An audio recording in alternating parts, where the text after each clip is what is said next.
ظہر الفساد فی البر والبحر بما کسبت ایدی الناس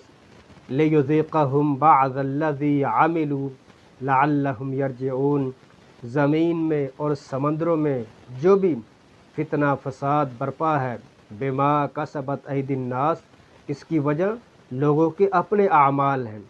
اس کا مقصد کیا ہے؟ تاکہ اللہ رب العزت انسانوں کے برے اعمال کی کچھ سزا انہیں دنیا میں دیں، لعلہم یرجعون، ہو سکتا ہے وہ اسی طرح تنبیہ کرنے سے وہ واپس آ جائیں، اپنے مقصد کو جان لیں اور اپنے رب کو منانے والے بن جائیں، اپنے رب کے سامنے جھکنے والے بن جائیں، اپنے گناہوں کی معافی مانگنے والے بن جائیں۔ اولا یرون انہم یفتنون فی کل عام مرتن او مرتین ثم لا یتوبون ولا ہم یذکرون۔ کیا یہ دیکھتے نہیں ہیں کہ ہر سال ان کی آزمائش ہوتی ہے، مرتن، کبھی سال میں ایک دفعہ، او مرتین، کبھی سال میں 2 دفعہ، ثم لا یتوبون ولا ہم یذکرون، لیکن یہ انسان اتنا پتھر دل اور اتنا رب سے بیزار اور اتنا دین سے بیگانہ ہو چکا ہے اور آخرت کو اس قدر یہ بھلا چکا ہے، اپنے رب سے تعلق اس کا اس قدر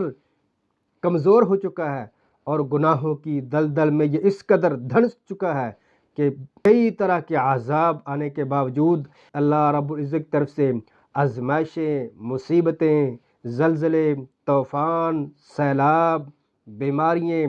آفتیں آنے کے باوجود بھی ثم لا یتوبون، نہ تو یہ توبہ کرتے ہیں، اپنے گناہوں سے معافی مانگتے ہیں، رب کے در پر آتے ہیں، اس کے گھر میں حاضری دیتے ہیں، اس سے تعلق مضبوط کرتے ہیں، ولا ہم یذکرون، اور نہ ہی یہ نصیحت حاصل کرتے ہیں۔ مصیبتیں، پریشانیاں، آفتیں، عذاب، زلزلے، طوفان کیوں آتے ہیں؟ لوگوں کی اصلاح کے لیے، انسانوں کو جھنجھوڑنے کے لیے۔ ثم لا یتوبون ولا ہم یذکرون۔ اللہ رب العزت شکوے کے انداز میں کہہ رہے ہیں کہ یہ انسان اس قدر مجھ سے بیزار ہوا کہ یہ ہر طرح کے عذاب، مصیبتوں کے باوجود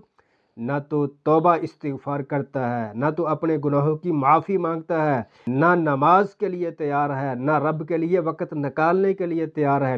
نہ تلاوت قرآن کے لیے تیار ہے، نہ تفہیم دین کے لیے تیار ہے، ولا ہم یذکرون، اور نہ ہی یہ نصیحت حاصل کرتے ہیں۔ اسی حقیقت کو اللہ رب العزت نے ایک دوسرے مقام پر اس انداز سے بیان فرمایا، وَلَنُذِيقَنَّهُمْ مِنَ الْعَذَابِ الْأَدْنَى دُونَ الْعَذَابِ الْأَكْبَرِ لَعَلَّهُمْ يَرْجِعُونَ۔ ہم انسانوں پر اپنے